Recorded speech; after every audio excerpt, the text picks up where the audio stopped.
Hello, my dear students. Let's start next part of change of narration. Part number 6. It is called direct speech, which is changed into indirect speech. It is called also reported speech. हम पहले part 1, 2, 3, 4 and 5 में change of narration से related काफ़ी जानकारी हासिल कर चुके हैं। जैसे डायरेक्ट स्पीच की क्या पहचान है, इनडायरेक्ट स्पीच की क्या पहचान है, इम्पेरेटिव सेंटेंसेस को कैसे चेंज किया जाता है, अफर्मेटिव सेंटेंसेस को चेंज करने के क्या नियम है, क्या रूल हैं, इंटरोगेटिव सेंटेंसेस को कैसे चेंज किया जाता है। इसी प्रकार एक्सक्लेमेटरी विस्मयादि बोधक जो वाक्य होते हैं उसको कैसे चेंज किया जाता है। तो पार्ट नंबर 6 को समझने से पहले आप सब बच्चों ने पार्ट 1, 2, 3, 4 एंड 5 से रिलेटेड वीडियो जरूर देखनी चाहिए, ताकि आपको चेंज ऑफ नरेशन से संबंधित पूर्ण जानकारी हो जाए, आपको किसी प्रकार की कोई दिक्कत ना हो, कोई परेशानी ना हो। Let's start. SON 1, 2, 3 हर प्रकार के जो हर पार्ट्स में हमने देखा कि जो पर्सनल प्रोनाउन है इनको चेंज करने का जो रूल है, इस पर हम हर पार्ट्स में डिस्कस करते हैं कि जो फर्स्ट पर्सन है I, my, me, we, our, us, second person है you, your, you, third person he, his, him, she, her, they, their, them, it, its, it, इनको चेंज करने का क्या रूल है ये हम हर बार डिस्कस करते हैं। तो आपने इसको ध्यान से देखना चाहिए। और इसी प्रकार नज़दीकी वाले शब्द को दूरी वालों में कैसे चेंज किया जाता है इसके बारे में भी हम डिस्कस करते हैं हर बार। आपको ये टेबल बड़े ध्यान से पढ़नी चाहिए। जैसा कि आप सभी जानते हैं, these are optative sentences. Optative sentences इच्छा सूचक, इच्छावाचक वाक्य, जिसमें हम विश करते हैं, प्रार्थना करते हैं, इच्छा प्रकट करते हैं किसी के भविष्य से संबंधित, किसी के कार्य से संबंधित। तो इच्छा सूचक, इच्छावाचक sentences are called as optative sentences. Mainly optative sentences start with may or would, that। ज्यादातर सेंटेंसेस में से स्टार्ट होते हैं इसमें, या वुड, दैट से स्टार्ट होते हैं। ऑप्टेटिव सेंटेंसेस वुड, दैट और मे, यानी इसमें कामना की जाती है, विशेष की जाती है, प्रार्थना की जाती है, ऐसे sentences. He said to me, may you prosper in life। उसने मुझसे कहा, may you prosper in life, आप जीवन में तरक्की करें, आप जीवन में प्रगति करें। इनको चेंज करने का क्या नियम है। He wished, said to को हमने किस में बदला है, wished में। हम he wished me नहीं लिखेंगे यहाँ पर। एक बात का ध्यान रखना प्यारे बच्चों आपने, कि उसने प्रार्थना की है किसी से, भगवान से, किसी ऐसी शक्ति से। तो यहाँ मी से उसने प्रार्थना नहीं की है, यानी उसने मुझसे कहा है। तो उसने क्या कहा है, उसने प्रार्थना की है, उसने इच्छा प्रकट की है। ही विश्ड दैट, बीच में दैट से हम इसको ऐड कर रहे हैं एज ए कंजक्शन। अब मे का क्या होगा, हमने रूल में पहले पार्ट्स में हम कर चुके हैं। मे को किस में चेंज करेंगे, माइट में, राइट। लेकिन माइट से पहले हमने क्या लगाना पड़ेगा, सब्जेक्ट। और सब्जेक्ट यहाँ पर क्या था, यू। कौन सा पर्सन है ये, सेकंड पर्सन। किसके अनुसार चेंज करते हैं, ऑब्जेक्ट के अनुसार, क्योंकि ये सब्जेक्ट है इसमें और ये वर्ब है। Subject, verb and object. हमने जैसे टेबल में देखा है, जो सेकंड पर्सन है यहाँ टू लिखा हुआ है, सेकंड पर्सन यानी यू, योर, योर्स, यू, ये किसके अनुसार चेंज होते हैं, ओ, ऑब्जेक्ट के अनुसार। तो ये ऑब्जेक्ट है मी, तो यहाँ क्या आएगा, आई, यू, यहाँ क्या आया, आई। जबकि यहाँ तो मी था, तो आई कैसे आया ये देखेंगे हम टेबल में। हमने यू को बदला है, ये यू सब्जेक्टिव प्रोनाउन है, सब्जेक्ट के रूप में आया हुआ है यू, ये। इसको किसके अनुसार चेंज किया हमने, मी के अनुसार। देखो ये मी के अनुसार हमने इसको चेंज किया है। लेकिन ये जो मी है ये तो ऑब्जेक्टिव प्रोनाउन है, ऑब्जेक्ट के रूप में आया हुआ है ये तो इस लाइन में सब्जेक्ट के रूप में कौन सा वर्ड है, आई। यानी देखें इसमें आई, माई या माइन, मी, ये पॉजेसिव में है। तो इसकी सीध में क्या है, यानी इसका सब्जेक्ट के रूप में मी का क्या आएगा, आई आएगा। जैसे यू, यूवर, यू, ये यू फर्स्ट है एज ए सब्जेक्ट, तो ये यू है किसके अनुसार चेंज किया, मी के अनुसार। लेकिन लगाएंगे हम क्या, आई, क्योंकि आई सब्जेक्ट के रूप में लगेगा यहाँ पर। That I might prosper in life. Next देखें, my mother said to me may you live long. मेरी माता जी ने मुझसे कहा आपकी उम्र लंबी हो, आप ज़्यादा दिन तक जिए, आपकी आयु लंबी हो। May you live long. My mother विशेष, माई मदर विशेष। अब यहाँ मी नहीं लिखेंगे हम, क्योंकि मेरे लिए तो प्रार्थना की है, जो मुझसे प्रार्थना नहीं कि मेरे लिए प्रार्थना की है। तो माई मदर विशेष दैट। अब ये यू का क्या हुआ, मे का माइट, राइट। अब यू को चेंज करो, जैसे हमने ऊपर वाले में चेंज किया था, किसके अनुसार, मी के अनुसार, ऑब्जेक्ट, सेकंड पर्सन ऑब्जेक्ट के अनुसार। तो क्या आएगा इसमें, I. That I might live long. She said would that I were a king. उसने कहा काश मैं रानी होती, यानी ऐसी इच्छा जो उसकी पूरी नहीं हुई है, तो इच्छा प्रकट कर रही है, ये अधूरी इच्छा है जो उसने, जो चाहती है रानी बनना। तो वुड दैट से स्टार्ट हुआ है ये, काश मैं रानी होती, तो वुड दैट से स्टार्ट हुआ है। एक और बात का आपने ध्यान रखना है बच्चों, जो मार्क्स ऑफ एक्सक्लेमेशन है, विस्मयादि बोधक चिन्ह, ये ऐसे लगा होता है, ये ऑप्टेटिव सेंटेंसेज में भी और एक्सक्लेमेटरी सेंटेंसेज। जैसे एलास के बाद हमने लगाया था ये marks, sign of exclamation, alas, hurrah, well done, oh, what.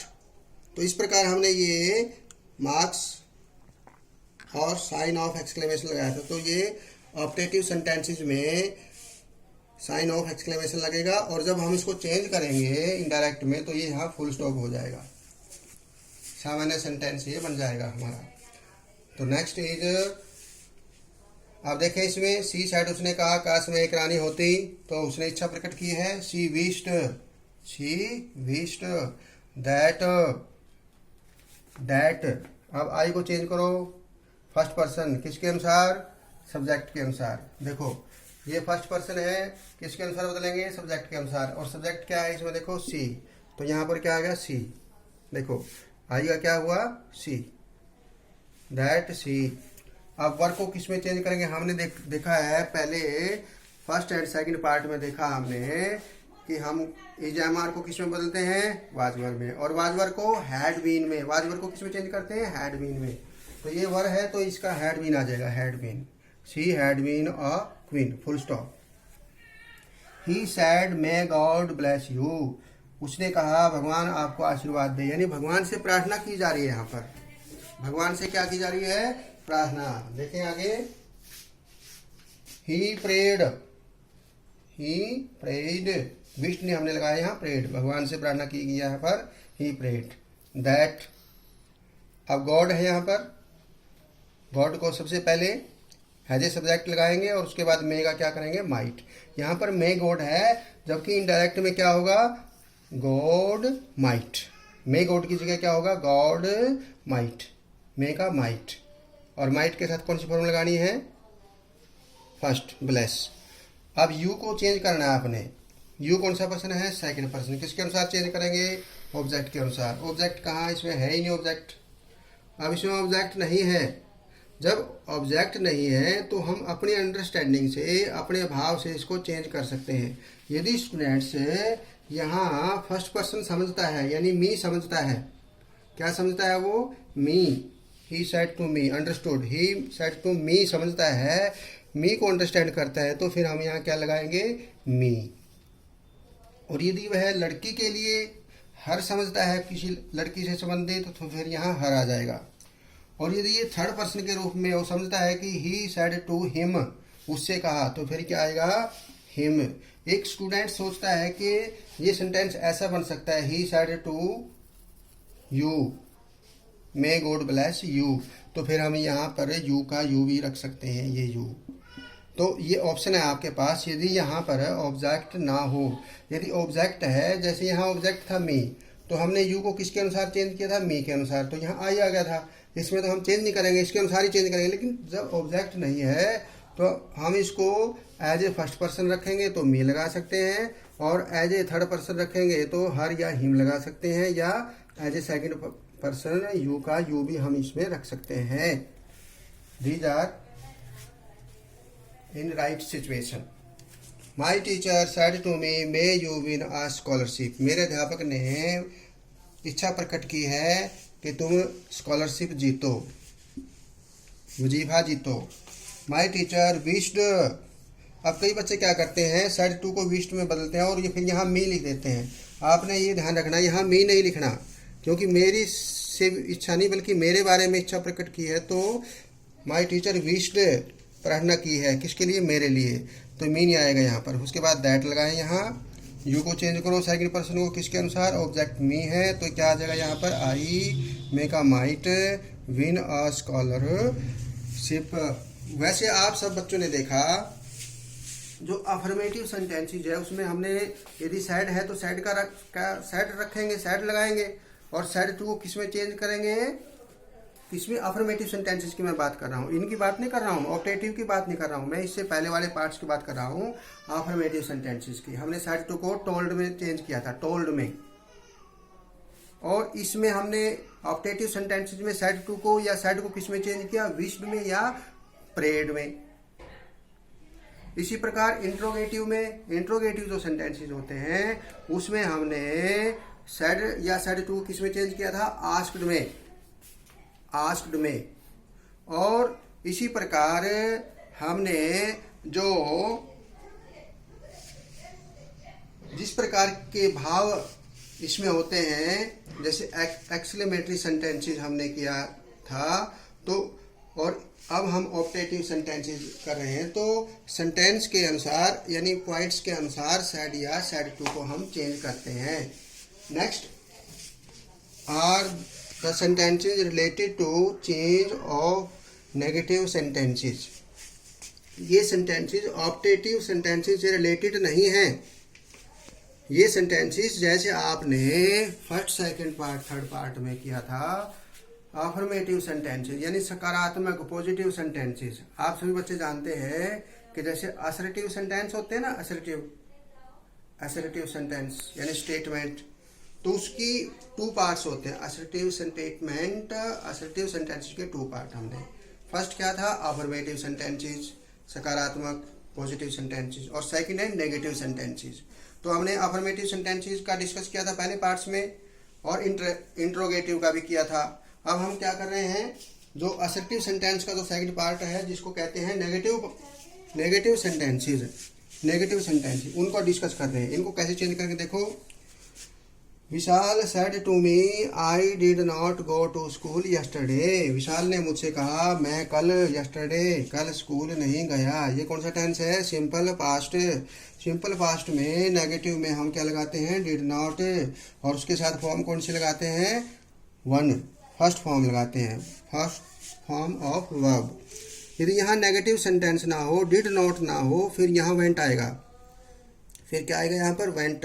Simple past में सेकंड फॉर्म आती है, लेकिन ये डिड नॉट है इसलिए इसके साथ फर्स्ट फॉर्म हमने लगाई। अब इसको चेंज करो, सेड टू को हम जैसे पहले भी डिस्कस कर चुके हैं, नेगेटिव सेंटेंसेस या अफर्मेटिव सेंटेंसेस को हम किस में चेंज करते हैं, सेड टू को टोल्ड में, और इंटरोगेटिव में किस में चेंज करते हैं, आस्क्ड में। तो सेड टू को चेंज करो टोल्ड। विशाल टोल्ड मी, ये मी है देखो, ठीक है, दैट। अब आई फर्स्ट पर्सन किसके अनुसार चेंज होगा, फर्स्ट सब्जेक्ट, और सब्जेक्ट क्या है, विशाल लड़का, और इसके लड़के के लिए क्या आएगा, ही।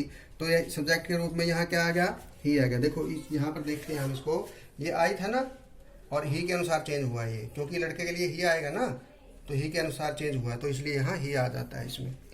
अब डिड नॉट है ये, सिंपल पास्ट है, और सिंपल पास्ट को किस में चेंज किया जाता है? पास्ट परफेक्ट में, अर्थात हैड प्लस थर्ड फॉर्म में। तो ये हैड लगा दिया हमने, और गॉन, गो की थर्ड फॉर्म गॉन कर दिया हमने, लेकिन क्योंकि नेगेटिव है इसलिए बीच में नॉट आ गया, हैड और गॉन के बीच में। तो he had not gone to school the previous day. Yesterday को किस में चेंज करेंगे? देखो यस्टरडे को द प्रीवियस डे या द डे बिफोर। तो हमने यस्टरडे को चेंज करके किस में लिख दिया? The previous, PREVIOUS, previous day. Next, I said to him you do not do your homework. मैंने उससे कहा कि तुम अपना गृह कार्य नहीं करते हो। ये सिंपल प्रेजेंट है, और सिंपल प्रेजेंट को किस में चेंज करते हैं? पास्ट इंडेफिनिट, यानी सिंपल पास्ट में। करो चेंज इसको, सेड टू किस में चेंज करेंगे? टोल्ड में। यहाँ पर ऑप्टेटिव सेंटेंसेस को हमने सेड टू को किस में चेंज किया था? प्रेड में या विश्ड में। ये ऑप्टेटिव सेंटेंसेस थे। ये क्या है? Assertive sentences. असर्टिव सेंटेंसेस का कौन सा पार्ट है? ये नेगेटिव। एक अफर्मेटिव होता है, एक नेगेटिव होता है, तो ये नेगेटिव सेंटेंसेस है। तो सेड टू को किस में चेंज करेंगे? इसको टोल्ड में। I told. अब आप बच्चे यहाँ देखेंगे, ये हिम है ना, ये हिम लगेगा यहाँ पर, मी नहीं। आई टोल्ड, सेड टू को टोल्ड में, आई टोल्ड हिम दैट। अब ये यू क्या है? सेकंड पर्सन, किसके अनुसार? ऑब्जेक्ट के अनुसार। ऑब्जेक्ट क्या है? हिम। तो यहाँ क्या आएगा? ही आएगा। कैसे आएगा? देखो एक बार इधर आ जाओ, ये यू है, सेकंड पर्सन, किसके अनुसार चेंज किया हमने? हिम के अनुसार। अब हिम तो ऑब्जेक्टिव प्रोनाउन है, और ये सब्जेक्टिव प्रोनाउन है। तो सब्जेक्ट के रूप में हिम वाली लाइन में क्या है? ही है। देखो इसकी सीध में क्या है? यू की सीध में ही है ना, तो इसलिए यहाँ पर यू की जगह ही आएगा, न कि हिम। हिम नहीं आएगा। हिम के अनुसार तो चेंज करेंगे उसको, तो यहाँ पर हम क्या लगाएंगे? ही। अब डू नॉट को किस में चेंज करेंगे? डिड नॉट में, क्योंकि पास्ट इंडेफिनेट में क्या आएगा? डिड नॉट, और सिंपल प्रेजेंट में आएगा डू नॉट, और सिंपल पास्ट में आएगा डिड नॉट। इसलिए हमने यहाँ पर, यदि यहाँ ही होता या सी सिंगुलर थर्ड पर्सन होता, फिर यहाँ डज नॉट लगाते हैं हम। सिंपल प्रेजेंट में थर्ड पर्सन सिंगुलर के साथ क्या लगाते हैं? Does not. लेकिन ये सेकंड पर्सन है, सेकंड पर्सन या फर्स्ट पर्सन के साथ क्या लगता है? Do not. तो अब इसको चेंज किया हमने, यहाँ ही हो गया, और डू नॉट की जगह क्या होगा? डिड नॉट और डू। डिड नॉट के साथ कौन सी फॉर्म आती है? डू फर्स्ट आती है। He did not do. अब यूर को चेंज करो, सेकंड पर्सन, किसके अनुसार? ऑब्जेक्ट। ऑब्जेक्ट क्या है? हिम। अब यूर का हमने हिम के अनुसार चेंज करना है, तो यहाँ क्या आया है? हिज। ये हिज कैसे आया ये देखेंगे हम। हमारा वर्ड क्या था? यूर। ये यूर है। देखो किसके अनुसार चेंज किया हमने? हिम के अनुसार। ये हिम रहा, ठीक है ना, हिम के अनुसार चेंज कर दिया। अब हिम तो ऑब्जेक्टिव प्रोनाउन है, अब इसमें तो चेंज होगा नहीं क्योंकि ये पोजेसिव प्रोनाउन है, तो इसका पोजेसिव क्या है? हिम का ये है हिज। इसका पोजेसिव क्या है? हिज। तो यहाँ इसकी सीध में क्या है? योर की सीध में हिज है, तो यहाँ पर हम क्या लगाएंगे? पोजेसिव हिज आएगा, your his. Home work full stop. आपने बाद में फुल स्टॉप लगाना है, ये कॉमे हट जाएंगे, बीच में दैट आ जाएगा। Next is I said to my friend you have not done your homework. इसको चेंज करेंगे, आई सेड टू को टोल्ड में, आई टोल्ड माई फ्रेंड, मेरा मित्र, दैट लगाया हमने। अब यू कौन सा पर्सन है? सेकंड पर्सन, किसके अनुसार? ऑब्जेक्ट के अनुसार। ऑब्जेक्ट क्या है? माई फ्रेंड, मेरा मित्र। तो मेरे मित्र के लिए क्या प्रोनाउन आएगा? ही आएगा। लड़के के लिए क्या आएगा? सी। लड़के के लिए ही आएगा, तो दैट ही। अब हैव को किस में चेंज करते हैं? हमारा रूल क्या है? हैड में। ये बीच में नॉट है, ये थर्ड फॉर्म डन। अब यूर को चेंज करो किसके अनुसार? यूर सेकंड पर्सन ऑब्जेक्ट के अनुसार। ऑब्जेक्ट क्या है? माई फ्रेंड, और माई फ्रेंड के लिए क्या प्रोनाउन आएगा? ही। क्या आएगा? ही। लेकिन ये यहाँ क्या आएगा? हिज, क्योंकि ही का, देखिए यहाँ पर ही का पोजेसिव केस क्या बनता है? हिज, और यू का यूवर। तो यहाँ यूवर था, तो ये क्या आ जाएगा? हिज। तो यहाँ हिज हो जाएगा। Done his homework. Next is he said to me she is not sleeping. अब चेंज करो, सेड टू को किस में चेंज करेंगे? टोल्ड में। He told me that. अब सी का सी है यहाँ पर, देखो सी को चेंज नहीं किया हमने सेकंड पर्सन को चेंज किया था, फर्स्ट को भी चेंज किया था, लेकिन यहाँ सी है। सी था यहाँ पर और यहाँ भी सी है। क्यों नहीं चेंज किया? क्योंकि जो थर्ड पर्सन होते थे, देखिए third person are not changed, third person no, N का मतलब नो चेंज्ड। जो थर्ड पर्सन है देखें, he his him, she her her, they their them, it its it, ये जो वर्ड है ये चेंज नहीं होंगे, ये जो कि तो ऐसे ही रखे जाएंगे। तो सी है यहाँ पर, इज को किस में चेंज करेंगे, वाज वर्ड में। तो ये सिंगुलर है इसलिए इसके लिए वाज आता है। यदि प्लूरल होता तो वर आता, नॉट स्लीपिंग। तो ये सिंपल प्रेजेंट, ये प्रेजेंट कंटिन्यूस है, प्रेजेंट कंटिन्यूस है ये। और ये हमने प्रेजेंट पास्ट सॉरी ये प्रेजेंट कंटिन्यूस है, क्योंकि इज एम आर के साथ पहली form plus I N G है। अब हमने वाज वर्ड लगा दिया और पहली फॉर्म के साथ आई एन जी, ये है पास्ट कंटिन्यूस। तो प्यारे बच्चों, आपने सभी पॉइंट्स को ध्यान से समझा। मुझे आशा है कि आप इस वीडियो को बार बार देखेंगे, और जो बात को आपको समझ में नहीं आती, यदि ध्यान से आप वीडियो, इससे पहले की भी वीडियो आप यदि देखेंगे 1 2 3 4 5, ये है पार्ट नंबर 6। आपने पार्ट नंबर 6 को बड़े ध्यान से समझने के लिए इससे पहले के सभी वीडियो देखने पड़ेंगे आपने, first, second, third and fourth and 5, ताकि आपको ये अच्छी तरह समझ में आ जाए। इससे पहले हमने काफ़ी जानकारी हासिल की है इससे पहले पार्ट्स में। तो आप सभी बच्चे क्या करेंगे, इस वीडियो को बार बार देखेंगे, सभी वीडियोज को, और आप उसमें डिस्कस करेंगे, और जो बातें आपने समझी हैं वो अपनी नोटबुक में नोट कर लेंगे कि वर्ब में क्या क्या चेंजिंग होती हैं, और पर्सनल प्रोनाउन जो है first person, second person, third person को कैसे चेंज किया जाता है। ऑप्टेटिव सेंटेंसेस में हम मे है या वुड दैट है तो उसको चेंज करते हुए प्रेड या विश्ड का प्रयोग करते हैं। इंटरोगेटिव में हम सेड टू को या सेड को आस्क्ड में बदलते हैं। और इसी प्रकार इम्पेरेटिव जो सेंटेंस होते हैं, तुमने देखा होगा आप सभी बच्चों ने, इम्पेरेटिव सेंटेंसेस में हमने क्या लगाया था, मतलब सेंस के अनुसार ordered, forbade, advised, proposed, requested, ये हमने इम्पेरेटिव सेंटेंसेस में लगाया था। तो आपने सबने ध्यान से इस वीडियो को देखना है और समझना है। जो बातें आप ध्यान से समझेंगे वो नोटबुक पर नोट कर लेंगे। ओके, धन्यवाद, थैंक यू, बाय बाय।